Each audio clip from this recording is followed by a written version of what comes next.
Hey, welcome to Life After Addiction and Indictment, folks. Today I've got a gentleman who I heard on a buddy of mine's podcast just a couple of weeks ago, and his story just captured my attention. Not only because I thought what I'd been through was a little tough from a prison standpoint and addiction, but what Carlos has been through and just how it changed his life just really, really just got my attention, and I was so inspired that I reached out and I'm grateful that Carlos joined us today. So welcome to the show, Carlos. How you doing? Great. Thank you for having me. Oh, man, it's my pleasure. Thanks for your time. And, you know, you're obviously doing some great things now. You're the founder of, How to Battle and you're, consulting and writer, speaker. But give us a little backstory of kind of how you grew up and, take us up to when you ran into some issues that put you into prison. I know you did damn near 20 years, didn't you? Yeah, I did 17 years. Yeah, off of 20-year Wow. sentence. Yeah. Wow. Yeah. Yeah. So what was your kind of your upbringing and life like as a child and through your teen years? Yeah. I mean, it was actually quite different than what typically you would think of a former gang member, got a man who went to prison, um, and all kind of other stuff. But so I grew up, in suburban neighborhood in California, right outside of Los Angeles. And everything was good. I mean, I had both of my parents, my sister. We had a nice home. I went to Catholic school, got straight A's in school, played baseball. Wow. That was my dream, to become a professional baseball player back then. And um, man, everything changed, man. When I was like 12, 13 years old, my dad, he stopped coming home, and he was like being absent out of my life for long periods of time. And then one day he just never came back. And Oh, um, wow. yeah, so that kind of like turned my whole world around. The one man that I looked up to most and that I wanted to be like had left. And so it was a shock to me, my mother, my sister, and you know, we were forced to leave our home. We had to move Wow. to another home in a tougher neighborhood, one not too far from where we lived. My mother went into a depression. She had to get two jobs, two, three jobs back and forth just to take care of us. My sister was 16. She got pregnant. So my mother had to take on the responsibility of helping her. And Oh, by the time wow. I was 13 years old, it just had become too much for me to handle. And, No the doubt. home had become, yeah, it became like a toxic Jeez. environment, man. Like, um, my sister, my mom would be fighting all the time, blaming each other for why we were in the position we were, and Damn. then so 13 years old, I ran away. Yeah, I ran away Just the into the streets. mental, even subconsciously what that had to do to you mentally to just flip your whole life upside down. And, Yeah. like you say, having a normal, what we call normal family, and then having your dad disappeared, that just, I can't imagine what that does to the psyche, whether the depths of it or not. It just had to be just deep. Yeah, like I literally went from not knowing anything about crime at all, like not even like anything, to like within a year or two becoming a full-fledged criminal, like living Wow. in the streets, sleeping in an abandoned car behind an apartment complex, addicted to drugs and alcohol by 14 years old, and homeless by 14 years old, and then just living in the streets, stealing to get what I needed, um, all the way up until I was about 15. And then that's when I became a gang member. And I met my best friend at the time, Chris, and he kind of introduced me to that life. He was 3 years older than me, and I always looked up to him, wanted to be like him. Yeah. He was, like just everybody liked him. It was cool. And so I Yeah. looked up to him, wanted to be like him, and he introduced me to that life. He showed me how to survive. He showed me how to sell drugs. He showed me, how to conduct myself in that world to where I could make it. And yeah, so but Wow. yeah, by 16 years old, he had commit suicide in front of me, He and did. yeah, he did. Oh, Lord. Yeah, he was 19 years old. I was 16, and we were in a drug house, and he started playing a game of Russian roulette with some other guys in Oh, there. Yeah, wow. and he killed himself, and died right there, and that like really changed my world. It made me I even can worse than what I imagine. was. So Right. Was he was he kind of, I mean, were you guys, was he on drugs and playing, or like, was he kind of hoping that would happen, or do you not even know? Yeah, we were both on drugs, and like he was on drugs all the time. I was on drugs all the time. And then not only that, just the drugs kind of fueled us to want to be even tougher and badder. It made Yeah. us even worse than what we were, even off the drugs. And so that, and I think also, um, I know he didn't, I believe he didn't want to die, but at the same time, we were just reckless with our lives. We Yeah. didn't really care about ourselves or others. So we would take chances like that, playing Russian roulette, like literally and figuratively, just out there in the streets, doing things that Yeah. potentially can get killed every day. So, um, It's not even really yeah, focused on the consequence, really. Just, yeah, oh, no, wow. just not even thinking about the consequences. Just being impulsive. Just feeling like you have something to prove, and trying to create this, persona as a individual not to be messed with, or you want to Yeah. get that respect from the other gang members and stuff. So it's like it took on a whole nother lifestyle, from what I was used to all the way up until I was 12. Wow. Yeah. That is crazy. So when that happened, you're what, 16-ish? And Yeah. and what happened after that? I mean, and he was kind of your mentor, so to speak, and like you say, best friend. Yeah. And then Yeah. So he's my mentor, best friend, like a brother to me. And after he killed himself, I started having nightmares, started having, like, now looking back after I've learned about it, I had PTSD from it, yeah. watching him kill himself in front of me, and other things that I've witnessed even before that, that had just compiled on, and now just created me into a person who didn't care about my life and other people's lives. So I became more violent, so I started doing like violent armed robberies. And by the time I was 19 years old, I was being sent to prison for 20 years for armed robbery. And the people that we robbed were drug dealers. And I just but that's not to minimize what I did. Yeah. It's just that, like, my mindset back then was, I'm gonna do whatever I gotta do to, to get money, to be able to fund not only my addictions to drugs and alcohol, but my criminal addiction, because criminality and that mindset is addiction as well. You get a high off of Yeah. being, somebody Rush. from the neighborhood, yeah, from getting that recognition, from having things and getting that, and getting all the praise. It's addictive too. So Oh yeah. I didn't care about nobody or nothing. So I ended up being sent to prison when I was 19 for 20 years. Wow. What was that like when you showed up there? Was it a Man, maximum security or minimum, or not yeah, minimum, medium or max? Probably a max, wasn't it? yeah, I went straight to maximum security Yeah. prison when I was 19. Went in, everybody, like 99% everybody there was lifers. And in a way that kind of like was a good thing looking back, because they taught me, how to be a man, how to survive in that type of world. And you learn other things too in there. Like, you learn how to, like, conduct yourself around multiple different people, because it's such a serious place Oh that, yeah. like, there's no games, there's no time for games. Right. So, you're going to be respectful to others, and you're going to just also, and people are going to give you that respect. Right. And so, That's the because key, in there for sure. exactly. So you're also going to know the importance of keeping your word, and also loyalty. And even though it was like a warped belief system, like, Yeah. my loyalty back then, it was toward the, that gang lifestyle, Yeah. toward that negative lifestyle, but it still taught me about loyalty.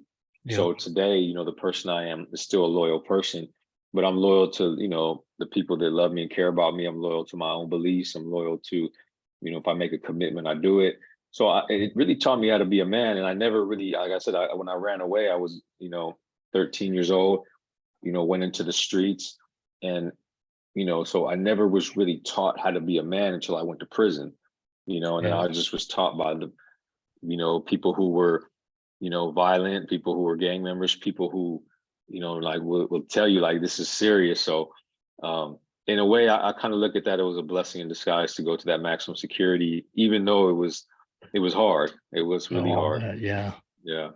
man. Yeah. Cause I just did, pretty easy time in federal, minimum. But, for those that, haven't heard it, we've talked a little bit about that in the past, but talk a little bit about how prison works and, how, you're basically clicked up in your race, then have maybe, the one or two, three people maybe in your car and things like that. How does that all work?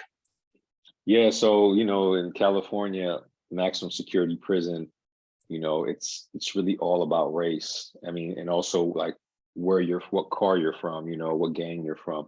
Like there's just complete separation. Like you can't go into the cell with another person that's not from your car, like it Yeah. has to be, and then not only that, you can't sit at certain tables, you can't work out in certain places.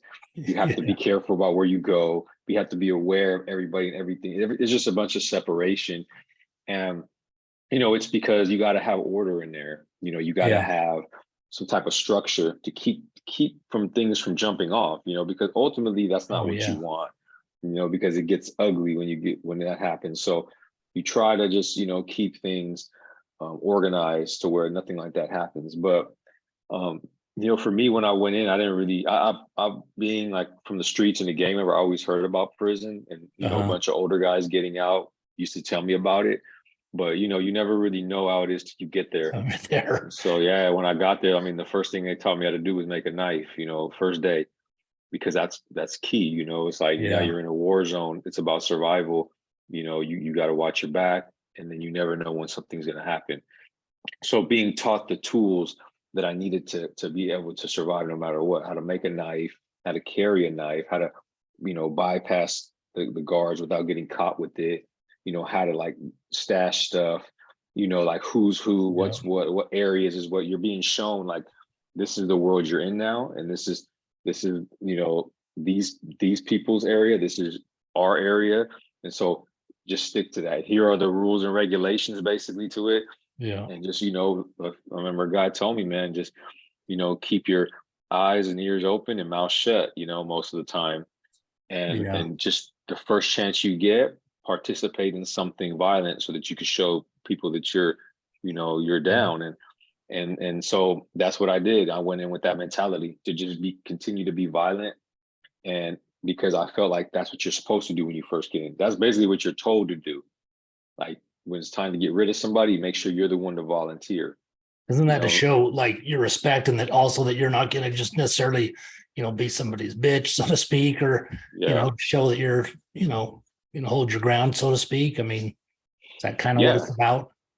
yeah, exactly. It's because every like people like you probably know it's like in there at some point you're going to be tested, Yeah. and so it's like you're going to have to show who you really are. There's no hiding in there. Yeah. You could run, you can no hiding. You can't go nowhere. You can't move away. And every day people are getting rolled up out of the yard, going to getting out of there, getting stabbed out of there, getting jumped out of there.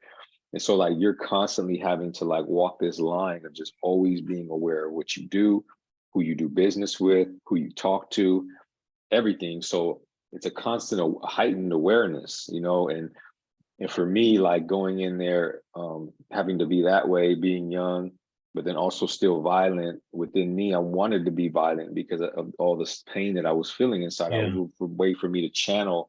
I didn't know how to deal with it no other way, right? Yeah. My anger and all that stuff. So, I went in there with that mentality, and I was in and out of the hole all the time, and in and out of solitary confinement all the time, getting in trouble, and getting myself deeper and deeper and deeper into that prison world, getting almost lost in it to some point, for my first 10 years. Wow. Is it each race has their own shot collar? Is that correct? Yeah. Yeah. And Yeah. so, Each race has their own shot caller. And, it's like, a shot caller. Eventually I became a shot caller, and I never, like, this is when I learned about like a lot about like what it takes to be a leader, because like in a way I've always had like these qualities of a leader. Even when I uh, played baseball as a young kid, I always had that. My coach used to tell me like, you have like some leadership in you. And so when I went in, like I started gaining this reputation as a person that is reliable, a person that could be trusted, a person that's loyal, a person that doesn't have a bad rap, doesn't have has a clean slate, even from the streets, never, did anything that was wrong in the eyes of the criminal world.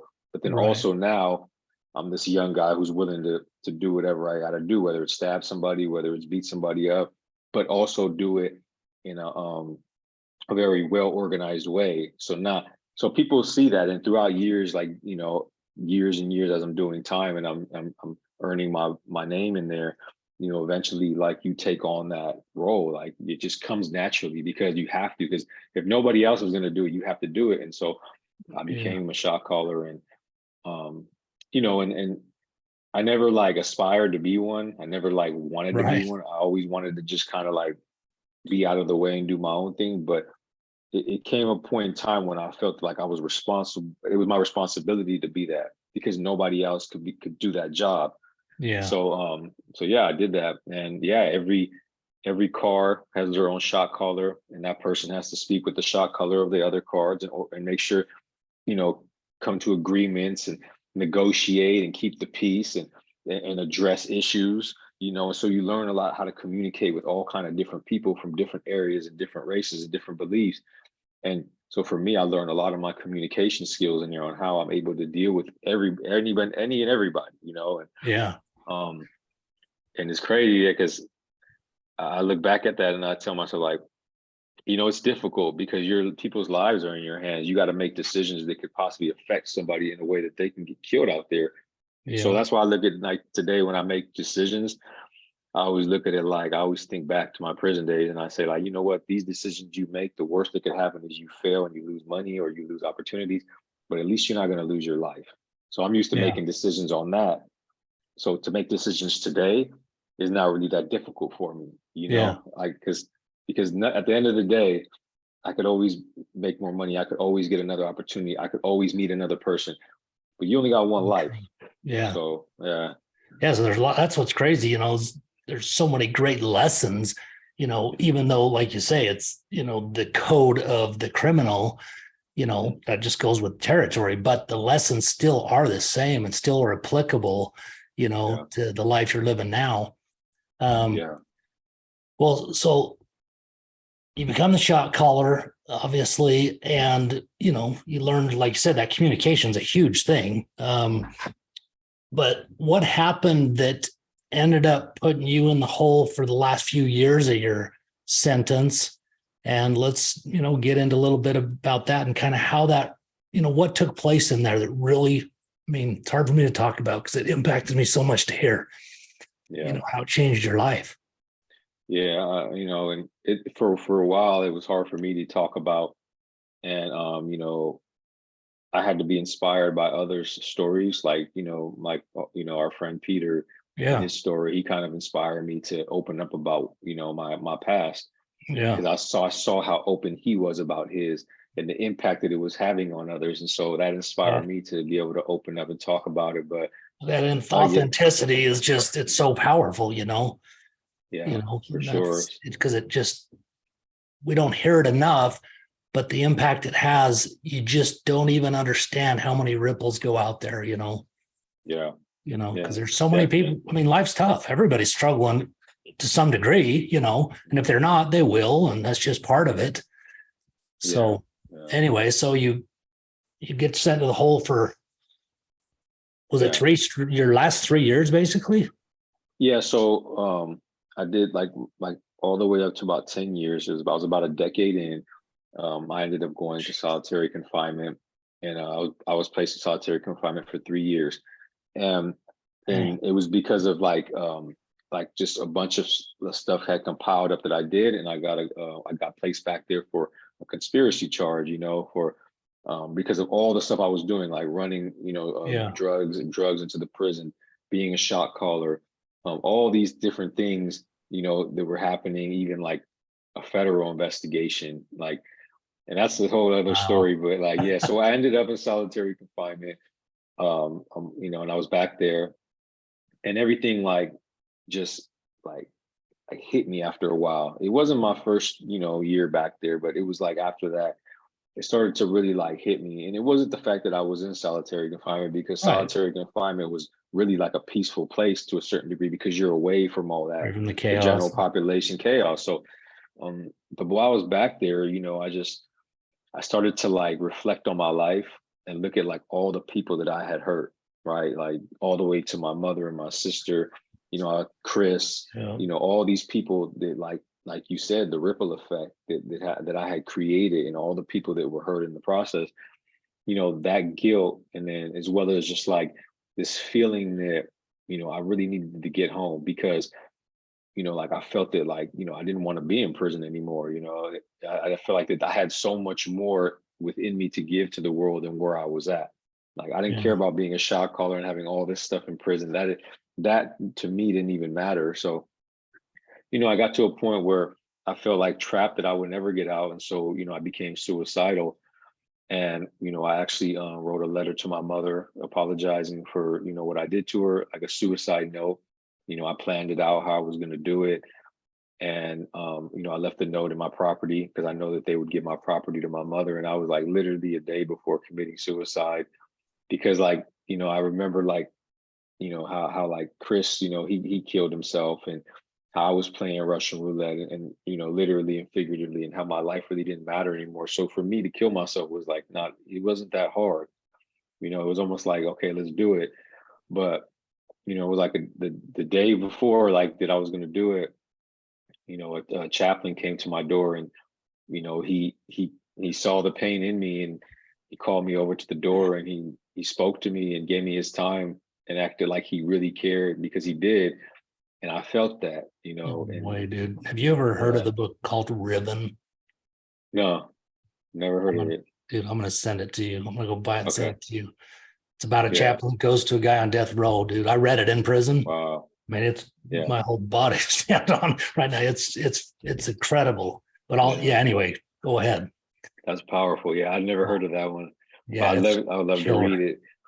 Yeah. And you know, it- he challenged me to not give up. And it's like he knew exactly what he needed to say to get me Yep. to be able to not give up. And he did. He challenged me to not give up. He told me I had a purpose and to figure out what it was. And Was then, that a day that had normally come around? Or was no, it was that like, kind of weird too?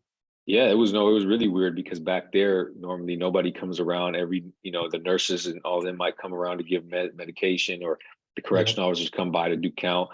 But, the chaplain doesn't come around all the time. And I hadn't Yep. seen him. And so when I saw him, it was a shock. Definitely. It wasn't like a normal thing. And, he gave me a Bible, and he told me to start reading it and to figure out what my purpose was. And so I did. I started to read my Bible, and reconnect with God, and started praying, and then started learning and reading other things, and learning about like why I had got to the point where I had got to, like what happened in my life. And then also I learned how to fix it. So I started to read everything I could, and started to pray, and develop the strength to just keep going, like keep going one more day and one more day.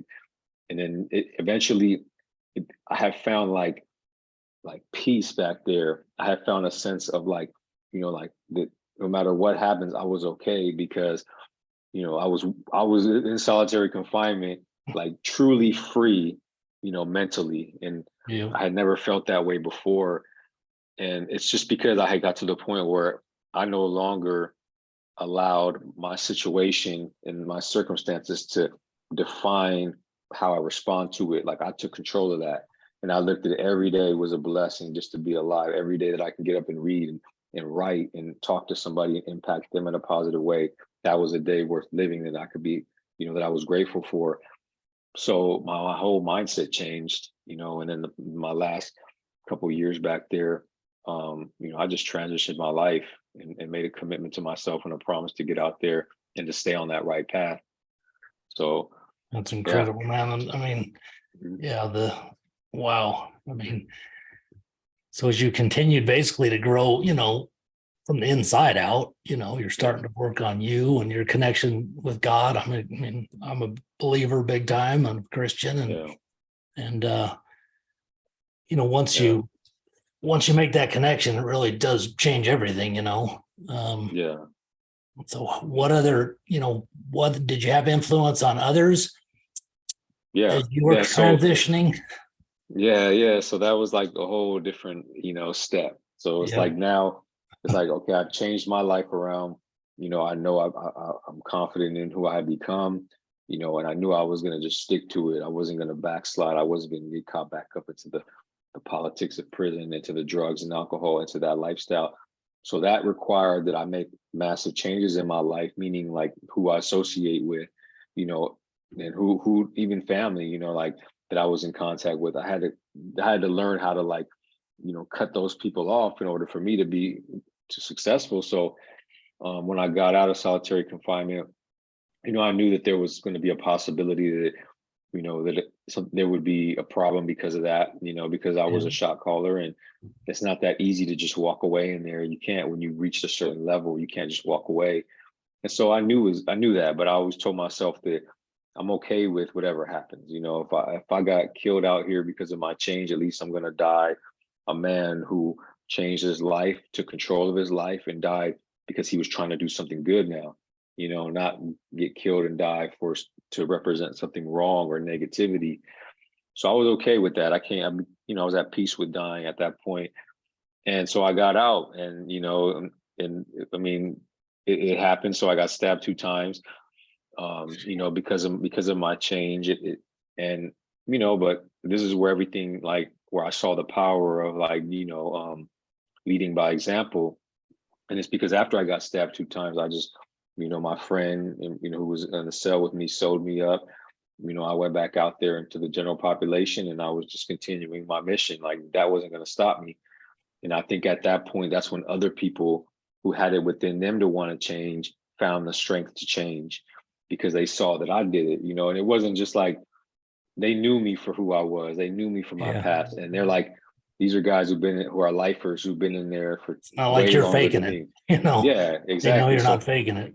yeah, they know like I'm true to this now. And not only that, being able to express to them why we should change, right? Like nobody had really ever like told them like what are the reasons for us changing. It's not about us trying to get out of the gang for no reason. It's about Yeah. us trying to better our lives so we could better the lives of the people that we love and care about, right? So, and at the end of the day, people in prison know who really loves and cares about them, because you Yeah. see who's there for you, you see who's supporting you, who's gonna be there for you through your worst time. So let's do it for them. So you give them a why. You give people a reason bigger than themselves, because most people don't like themselves. So it's like That's so you true. gotta, yeah. Like I wasn't doing it for me mainly. I was doing it for others. And that's how it started. And then eventually Yep. you start to love yourself, and you do it for yourself too. But it's about, and so that's what I did. I started organizing groups in the chapel, and insight development groups, anger management groups, addictive recovery groups, every kind of group I could put together, workshops. I started organizing them in there. We'd be in our room and be having breakthroughs, and people changing their lives around, and people starting to see that it's okay to change. And then it became like almost like it shifted. The prison shifted to where you had those people who Yeah. were still in that negative life, but most of the people that were well respected started to change. And that's when, shortly after that, I went home. So So you were went shifting the home. entire energy of that prison. Yeah. And then, with the help of others that were like there to support me as well, like this is what I want to do too. I want to get out of prison one day. And Yeah. so we know what we got to do to get out of prison. And we know what we got to do to better ourselves too, and others. And they go together, because if you work to better yourself and others, eventually you will get out of prison. If you start doing things right, you'll eventually get out of prison. And there's people out here that I meet all the time that had a life without the possibility of parole. Some of them were even on death row, and they're out right now, and they could attest to that. And like just that's the proof, right? That's the Oh proof to yeah. keep that hope alive no matter what's going on. Don't give up hope, because there's people out here that were never supposed to be out here according to the system. So Wow. yeah, Well, that even applies to people who are in prison but not yeah, locked behind bars or walls. You know, they could yeah, be in prisons in their own minds, in their life. And so, doing the yeah, things you're talking about apply to anybody that, fighting demons within themselves, yeah, because oftentimes that can be the as bad as the real prison, in a sense. I mean, Yeah, very different, but still prison, and yeah, holding you back from who you truly can become. exactly.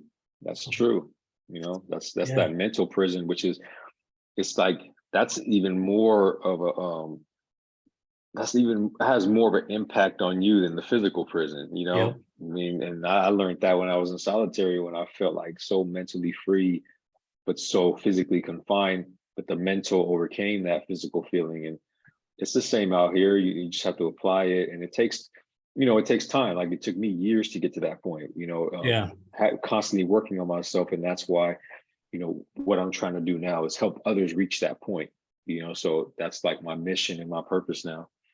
I think one of the Yeah, most powerful things, you know, in your story so far is, when you make that change and you're in a maximum security, yeah, and most people, maybe I'm wrong, but I think I'm probably right, would not have the balls to be true to themselves as they came back into the Gen Pop, you right, know, yeah, because of the fear of how you're going to be treated, looked at, possibly looked at weak. But, yeah, you were at such peace that you were willing to face that. And I believe that, you know, things happened the way they did. And you were the man with that purpose that God knew he could count on. yeah, yeah. I think you get to a point where you are so, like, committed to something that nothing will stop you from getting there. Like, That's you're the not key. Yep. afraid of anything. You're not afraid of. And then if you have God, like, God is with you, then you don't Yep. you don't feel like you feel like you can do it. You feel confident in it, and so I know that, like, it was tough, like, because there's always those demons in my head trying to tell me to do something else. But that's like, once you get to a point where you really know yourself and you worked on yourself enough, you can overcome that. And Yeah. so I got to that point, but it took me years to get there. And it took me to sit in solitary to get there and to really work on myself. So, yeah. Yeah. That's powerful. Through that experience, did that help you deal with, the pain that you had experienced through your life? Or, was obviously with the help, I believe, of God, but, Yeah. did you do other things after you got out? Meaning, not necessarily meaning, the inner works. I imagine you're always, focused on Yeah. improving because that's what we do. Right. Um, Exactly. but did that pretty much resolve, those issues, or did you have to continue to maybe get other outside help, or was that enough based on what you went through? I mean, no, like, when I got out, like I tell people now to get out, like, your support system when you get out is key to your success. So me, it was surrounding myself with people who had changed their lives as well, right? And then meeting new people, like, Yeah. getting to know new people who are positive, who are on doing righteous things, like Peter and other people, like, within that, and then us supporting each other. So now I do the same thing. When people get out, they reach out to me, I connect them with other people that can help them stay on that path. And they can call me, like, as a mentor or coach, to help them get through whatever it is that they're having feelings of, whether it's within their relationship, whether it's with the drugs and alcohol or anger. Then I can help them or direct them to help. And that's Yeah. about creating that powerful social network, and we help each other. So yeah, that was key too, in me being able to get out here and become successful, because I had to surround myself with those type of people. So Yeah. yeah, for sure. Yeah.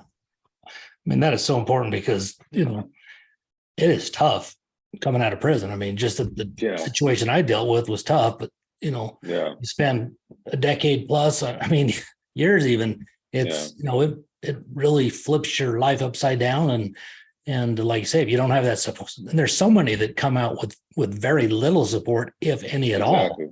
And Yeah, those, are the guys that really, need to step up and help. So what you guys are doing is just awesome.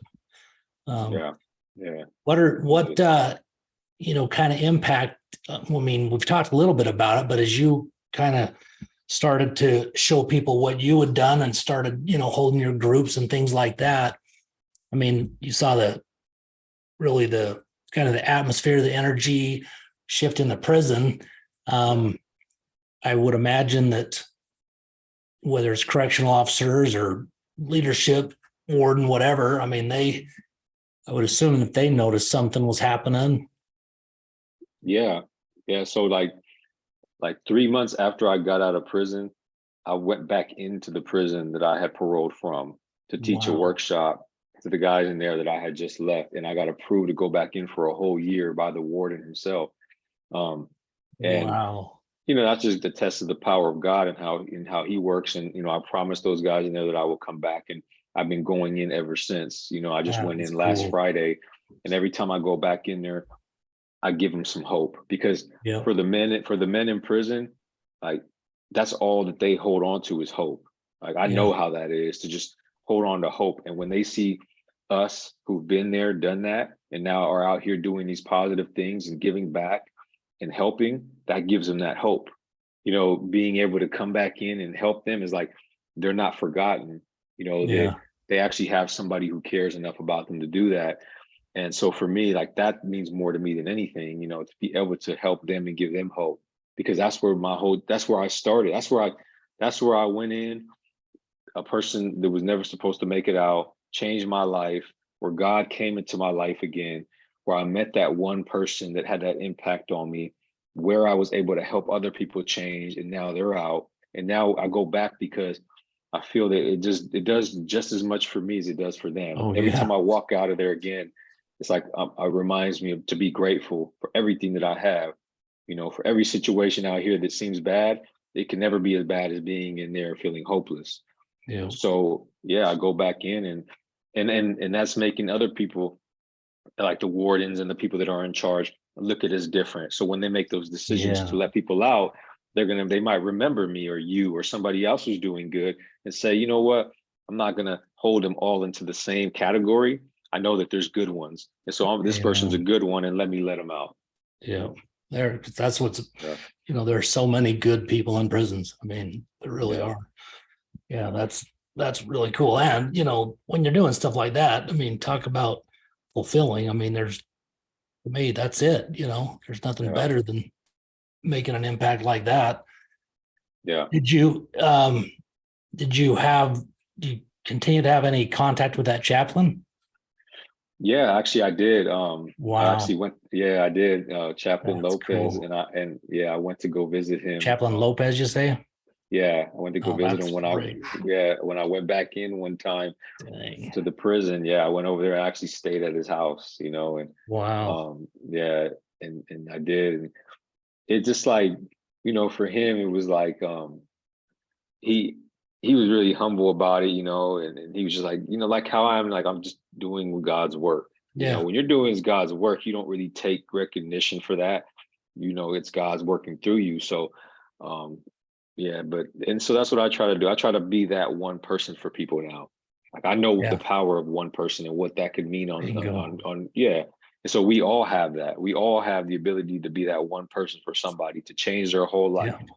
So that's why everybody that we encounter, everybody that we have time with, like be present, be there for that person, and give that person your best, right, in that moment, Yeah. because you never know what you're going to do to impact them in a positive or a negative way, right? So Right. yeah, just being conscious of that all day. Well, that's why I asked you specifically, Yeah, if he came around often, because Aaron, it's yeah, been a couple of weeks since I listened to your, episode with yeah, Peter, but so I hadn't remembered all the details, but I had a pretty good feeling that was not the case. And I was trying to right. make a point to people listening that God works in mysterious ways, man. Yeah, you know. for And the sure. fact that chaplain showed up the day before you were planning to take your life was not an accident. And Yeah, now it's real easy for people to see as you fast forward and see where you're at today, that one person right. made such a powerful impact. Yeah, That talk about ripples. I mean, how many lives has that one person and then you, the next right, person, made? That's what it's all about, man, because you don't know. You don't know when you're going to impact that person that's looking to kill themselves, or yeah, whatever it is. And we can make such a big difference, literally just saying hi and smiling to the cashier at a C-store or something, yeah, you just yeah. don't know, you know. So Man, you know. that is such an amazing story.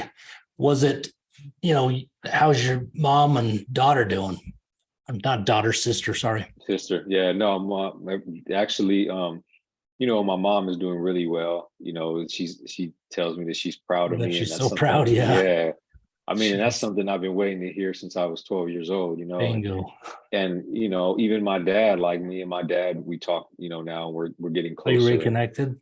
yeah, reconnected, Oh, and that's so it cool. just, yeah, learning how to forgive, man, like being able to forgive and understanding what real forgiveness is was what allowed me to open myself up back up to my father and to be able to, forgive him. And now, like, we're getting close, and that's a blessing too, because for so long, like, there was points where I felt like I would never speak to my father again ever, Yeah. and I didn't care nothing about him Yep. because I felt he didn't care about me. And it just shows that, like, change is possible no matter what you're going through, and you can make things right with people. um yeah, and so, like, just trying to, stay connected to those that I feel I need to be connected to, and that may not be everybody, like Yeah. my sister and I, we don't really talk right now because, as I grew, she didn't, Yep. and so you outgrow people, and it's not that you don't love them, it's just that you outgrow them and you become a different person. So there's nothing in common there anymore, Yeah. and then people live certain lifestyles that you don't want to live no more. You have to move away from that no matter who it is. You're going to bring more people into your life, good people, and it may not be blood related family, but that's okay. You just continue to Yeah. love them and pray for them, and you go forward and make your impact. And so, yeah, like, I'm not feeling any obligations toward anybody, just except for myself and God, and knowing that, like, as long as I'm good with myself and God, and I'm at my best, and I keep that relationship strong, then I could be the best for others, whoever Yeah. God brings into my life. So that's the mindset, man, going forward, and the motivation every day. Yeah. For, those addicts, alcoholics, whoever that, as you change your life, most people here have heard it. You have to Yeah, change those you surround yourself with, obviously, or it's gonna make it yeah, way tougher. And, you've been a great example of that. And like you said, it may just be a season right now that you and your sister are going yeah, through, yeah, and maybe there'll be a new season, but that, to do what's best for your life and your ability to impact others, there just has hmm, to be that separation. That doesn't mean you don't love her or anything. That's just the way it is. It's best yeah, for all parties, Um, yeah, and that sometimes is easier said than done, depending on dynamics. I get all that. yeah, But, once again, it comes down to kind of what you did in prison when you surrendered to God and changed your life. hmm, You committed. And so it didn't matter when you came out back on the yard. And so the yeah, same thing applies here. If you're committed to the change, you do have to, have your relationship shift and change, and new people come into life. So that's a big, big thing that sometimes people don't understand, that, if they'll put themselves in bad situations, you know, after yeah, you've made changes and stuff, those are the times that, you, you think you're strong, but, it's just not worth being in those situations. You don't know. yeah, yeah, So, for sure. well, Definitely. what's your kind of mission? I mean, obviously to help others re-enter and support them. Um, what are some of the things you're doing, you know, Mhm. with your company and stuff? Yeah. So, Like How to Battle? How did that name come about? yeah, it's so crazy because when I first got out of prison, I had to teach myself how to do everything. And, so I spent so much of my time every day, and still do, just learning, being a learner. And so I always used to look up, like, how to do everything. And, at some point it was like I knew what my mission was before I got out, but at some point I knew that I had to figure a way to try to be able to continue to do that out here, but still be able to survive. So, for Yeah, me, it was like providing a service for others to help them overcome the battles that they undertake. Whether that be battles with addiction, battles with, self-doubt, battles with, yeah, spiritual things. So it's like I knew that, like, with me knowing what I know, and learning what I've learned, and my experience is actually living it, that I can be able to help others, and inspire others to make positive changes, and realize their full potential, and what they're capable of. And so How to Battle, like, creates that for them. It creates that the blueprint, so to speak, the tools and the things that they need to be able to overcome those things that you can't always just go look up, and if you do Yeah. look up, sometimes you need somebody to help you understand it. And so that's what it's all about. So I do coaching and I do mentoring and I do speaking. And so, I have a group of boys that, that I work with and help impact their lives and change their lives and been a positive influence for them. And they're all like ready to graduate high school. That's a pivotal time in their Oh, life. So yeah. impacting them and also working with over Zoom with classes of the youth. So impacting them, and also not just the youth, but men and women coming out of prison, Yeah. working as a mentor to them. And so just being that person that I wasn't there, but just like now utilizing the things that the world has provided us, like technology and the ability to connect and all that, and using those things around me to become better, and to create a successful business. And so just doing, that's my passion, that's my purpose. And whatever I do in life, even if it's like writing films, because I write films as well, and I'm about to direct a film, that I wrote. So, but everything I do, it aligns with my purpose, my mission, which is to inspire positive change in others every chance I get. So whether that be through my films, whether that be through my coaching and mentoring, or when I'm publicly speaking, that's my whole mission to do. And so that's how I align my life with and everything that I'm doing. So yeah. That's great. I remember now. Yeah. Because weren't you doing quite a bit of writing in there? Yeah. So I used And to write. That doing helped a me. bunch of writing even for other people and stuff, or Yeah. So I write, like writing has always been something that I've been passionate about since I was a kid. And when I went to prison, writing became therapy for me. I started writing poems, music, then I wrote, plays and films. And then, so I'm also like, I'm a teaching artist. I go back into the prisons and help people write plays, 1 act, 10-minute plays. And then we perform them with real actors that go in there. I go in there and I'm able to help them out. I work with, organizations out here that are involved in the arts.